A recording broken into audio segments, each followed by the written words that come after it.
Hello student, class 9th. Today we are going to discuss question number 8 and 9 of exercise 12.2. Question number 8. A floral design on a floor is made up of 16 tiles which are triangular. Floral design आपको याद है पुराने time में फर्श पर design बनते थे। अब तो खैर फर्श पर डिज़ाइन नहीं डाले जाते, लेकिन गांवों में अभी भी कई फर्श ऐसे देखने को मिलेंगे जिन पर डिज़ाइन बना हुआ होता है। ठीक है, उसने कहा उसको हम फ्लोरल डिज़ाइन कहते हैं। फ्लोर पर बना हुआ डिज़ाइन फ्लोरल डिज़ाइन। तो उसने कहा है कि उसमें 16 टाइल्स लगी हुई हैं जो कि रेक्टेंगुलर शेप की हैं। बिल्कुल इस तरीके से डिज़ाइन बना हुआ है फर्श के ऊपर, और उसके अंदर 16 टाइल 1 2 3 4 5 6 7 8 9 10 11 12 13 14 15 16 टाइल्स लगी हुई हैं, वो ट्रायंगुलर शेप में है। ठीक है, आगे उसने बताया the sides of the triangle being 9 centimetre 28 centimetre and 35 centimetre. जो ट्राइंगल है वो सारी सबकी शेप बराबर है, सबकी sides length of sides equal है। उन एक ट्राइंगल की उसने लंबाई बता दी तीनों साइड्स की। इसका मतलब सभी ट्राइंगल्स की इतना ही साइज है। Find the cost of polishing the tiles at the rate of 50 पर सेंटीमीटर स्क्वायर। इन टाइल्स को पॉलिश करना है तो 1 सेंटीमीटर स्क्वायर का खर्चा 50 रुपये है। तो सारी टाइल्स को पॉलिश करने का खर्चा कितना आएगा? देखिए बेटा, खर्चा उसने 1 सेंटीमीटर स्क्वायर का बताया हुआ है। 1 सेंटीमीटर स्क्वायर मतलब एरिया। एरिया 1 सेंटीमीटर स्क्वायर का खर्चा 50 है, 50 पैसे। तो पहले तो हमें इन सारी टाइल्स का टोटल एरिया पता होना चाहिए, तभी तो हम टोटल खर्चा निकाल सकते हैं। तो हम क्या करेंगे, एक टाइल का एरिया निकाल करके उसको 16 से मल्टीप्लाई कर देंगे तो वो 16 टाइल्स का एरिया हो जाएगा। ठीक है, अब ट्राइंगल जो टाइल है वो किस शेप में है? ट्राइंगल की शेप में है। तो एरिया किससे निकलेगा? हीरोन फॉर्मूला से, क्योंकि तीनों साइड इसने बताई हुई हैं। तो आप लिखेंगे floral design is made by 16 tiles which are triangular in shape, जो कि शेप में ट्राइंगल की फॉर्म में है, और 16 टाइल्स उसमें लगी हुई हैं। एरिया ऑफ वन टाइल, एक टाइल का एरिया निकालेंगे हम, क्योंकि सारी एरिया सारी टाइल्स बराबर साइज की हैं। तो हीरोन फॉर्मूला यहाँ पर आप बाय हीरोन्स फॉर्मूला। ठीक है, और हीरोन फॉर्मूला के लिए सबसे पहले हमें क्या निकालना होता है? एस। एस क्या है? सेमी पेरीमीटर, यानी कि पेरीमीटर का आधा। तो ट्राइंगल का पेरीमीटर कैसे निकलता है? तीनों साइड का जोड़ अपॉन में 2। तो हमारी एस की वैल्यू आ गई 36। क्लियर? अब area of one tile is equal to, formula आपको याद हो गया होगा अब तक तो, S into S minus A into S minus B into S minus C. S की जगह 36 लिया है क्योंकि 36 वैल्यू निकाल रखी है। ए की जगह 9, बी की जगह 28 और सी की जगह 35। तो पहली संख्या हमारी 36 ही है, दूसरी घटा करके आ गई 27, तीसरी 8 और चौथी 1। अब हमने इन सबके बना दिए प्राइम फैक्टर। 36 के प्राइम फैक्टर 2 दूनी 4, तीय 12, तीय 36। यहाँ से यहाँ तक ये 36 के प्राइम फैक्टर हैं। फिर 27 के 3 3 जा 9, 9 3 जा 27, 3 बार जो 3 है ये 27 के हैं। और उसके बाद 8 के 2 इंटू 2 इंटू 2, और 1 तो आप बनाओ या मत बनाओ, उससे कोई फर्क ही नहीं पड़ना, मतलब 1 तो आप हटा भी सकती हैं। तो ये सारे फैक्टर बन गए। जब फैक्टर बन गए तो इसके जोड़े बनाइए, क्योंकि स्क्वायर रूट निकालना है हमें। जोड़े बनाए तो हमने देखा सबके जोड़े बन गए, एक 3 और एक 2 इसमें फालतू है जो कि अंदर रह गए, और अंदर 2 3 जा 6 बन गया। बाकी जोड़े में से एक एक हमने बाहर निकाल दिया सबको, तो आपका आंसर आ गया 36√6। ये एक टाइल का एरिया निकला है। और टाइल हमने डिजाइन में कितनी लगाई हैं? 16। तो 16 टाइल का एरिया ऑफ 16 टाइल्स 16 से गुणा कर दीजिए। 16 को हम 36 से गुणा करेंगे, 576 आ गया। 576√6 सेंटीमीटर स्क्वायर। अब आप √6 आपने 8th क्लास में स्क्वायर रूट निकालना सीखा था। अगर नहीं है याद तो मैं फिर से सिखा देती हूँ। 6 का स्क्वायर रूट, ये हमने लगाई लाइनें और 6 को नीचे लिख लिया। अब हमें टेबल जो है वो सिमिलर टू सिमिलर प्लेस लेना होता है।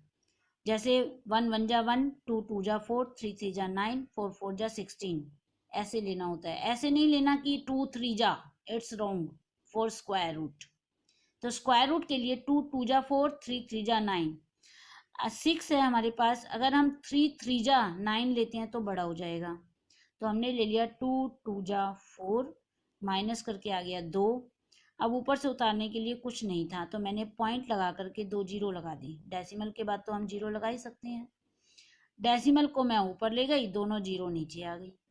ठीक है, यहाँ पर 2 में 2 हमने प्लस कर दिया, क्या आ गया 4। 4 के पीछे हमें ऐसी डिजिट लगानी है और उसी डिजिट से मल्टीप्लाई करना है, लेकिन 200 से कम होना चाहिए। तो मैंने 9 लगाया, 4 के बाद मैंने 4 लगाया, 4 4 को 4, अब इस 44 बन गया। 44 को 4 से गुना किया तो 176 आ गया और बच गया हमारा 24। आगे करने की जरूरत नहीं है।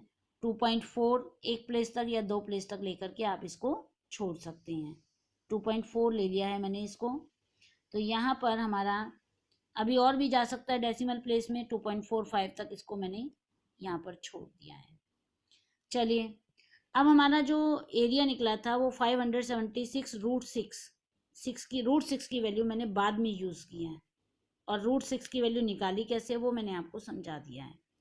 अब हम स्टेटमेंट लगाएंगे। Cost of 1 centimetre square polishing, 1 centimetre square को पॉलिश करने का खर्चा है 50 पैसे। 50 पैसे को मैंने रुपए में लिख दिया है, तो रुपए में क्या बनेगा ये 50/100। ठीक है, 50/100 रुपये। तो 576 √6 हमारा एरिया था 16 टाइल्स का। उसका कितना खर्चा हो जाएगा, ज़्यादा होगा, ज़्यादा के लिए दोनों को मल्टीप्लाई कर दिया और इसको सॉल्व कर दिया। 50 के टेबल से 100 कट गया 2 पर, 2 से 576 को काट दिया 288। 288 √6, √6 की जगह मैंने जो आंसर निकाला था 2.45 अप्रोक्सीमेट आंसर ले लिया है। इन दोनों को गुना कर दिया तो ये आंसर आ गया 705 रुपये 60 पैसे। ठीक है, तो मेनली क्या था इसमें, हीरोन्स फॉर्मूला यूज हुआ है और तो कुछ है ही नहीं। एरिया निकालना है, एक टाइल का एरिया निकालना है, उससे 16 टाइल्स का एरिया निकालना है, फिर खर्चा निकालना है। चलिए, अब है last question of this exercise. A field is in the shape of a trapezium whose parallel sides are 25 and 10 metre.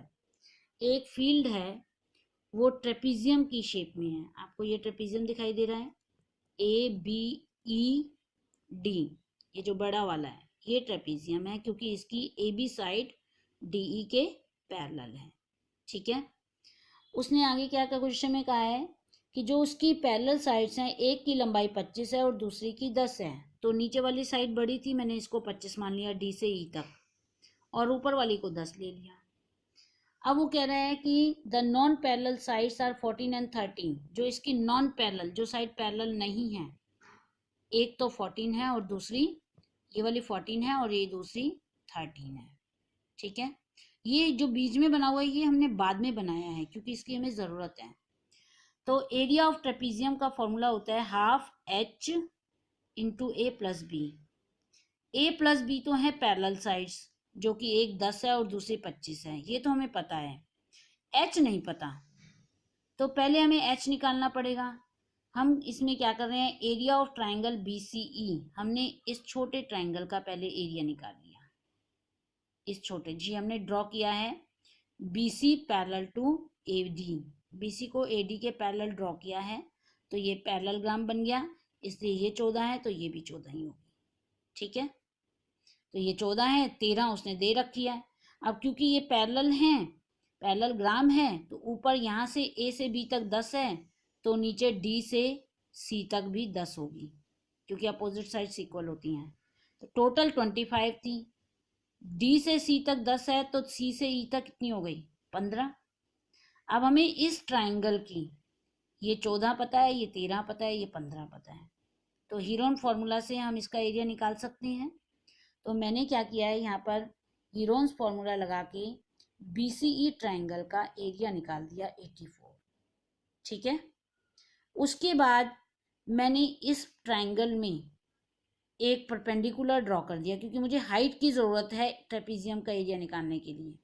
Perpendicular मतलब हाइट। तो हम इस ट्राइंगल का एरिया हाइट के फॉर्मूले से भी तो निकाल सकते हैं, half into base into height, half into base into height. तो हाफ बेस इसका कितना है इस ट्राइंगल का, यहाँ से यहाँ तक, C से E तक 15, और हाइट को हमने h मान लिया।